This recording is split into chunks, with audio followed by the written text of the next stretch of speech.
ദേശത്തോട് വിളിച്ചു പറയട്ടെ, ആമേൻ. മനുഷ്യന്റെ ഹൃദയത്തിനകത്ത് ആനന്ദമില്ലാതെ പോകുമ്പോൾ, ആശ്രയം നഷ്ടപ്പെട്ടു പോകുമ്പോൾ, കഷ്ടത വരുമ്പോൾ, സാമ്പത്തിക ഞെരുക്കം വരുമ്പോൾ, ഈ ലോകത്തു നിന്ന് തന്നെ വിട പറയാം എന്നുള്ള ചിന്ത പൈശാചികമായി അവന്റെ ഉള്ളിനകത്ത് കടന്നുകൂടുമ്പോൾ, ഇന്ന് രാത്രി നമുക്ക് ഉറപ്പോടെ പറയാൻ കഴിയും, നമുക്ക് വേണ്ടി കാൽവരി ക്രൂശിൽ ജയാളിയായി തീർന്ന നസ്രേയനായ യേശുവിന്റെ നാമത്തിൽ ഞങ്ങൾ ജയാളികളാണ്. ഞങ്ങൾ പരാജിതരല്ല.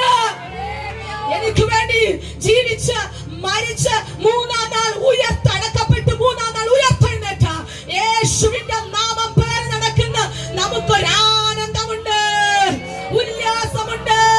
നമ്മുടെ ജീവൻ കേവലം ഈ ഭൂമിക്ക് വേണ്ടിയിട്ട് നഷ്ടപ്പെടുത്തി കളയാനുള്ളതല്ല, അത് നിത്യത വരെ നാം കർത്താവിനോടുകൂടെ വസിക്കേണ്ടതാണ്. അതുകൊണ്ട് അപ്പനോടൊപ്പം സഞ്ചരിക്കുന്ന ദൈവമക്കൾക്ക് സന്തോഷത്തിന്റെ പരിപൂർണത, സന്തോഷത്തിന്റെ പൂർണ്ണത നഷ്ടപ്പെട്ട ആരെങ്കിലും ഈ രാത്രി അവൻ ഈ ദേശത്ത് മുഴുവൻ കേൾക്കുന്ന ശബ്ദം ശ്രമിക്കുന്നുണ്ടെങ്കിൽ, നിങ്ങളോടായി ആത്മാവിൽ വിളിച്ചു പറയുന്നു, അവന്റെ സന്നിധിയിൽ സന്തോഷത്തിന്റെ പരിപൂർണതയുണ്ട്.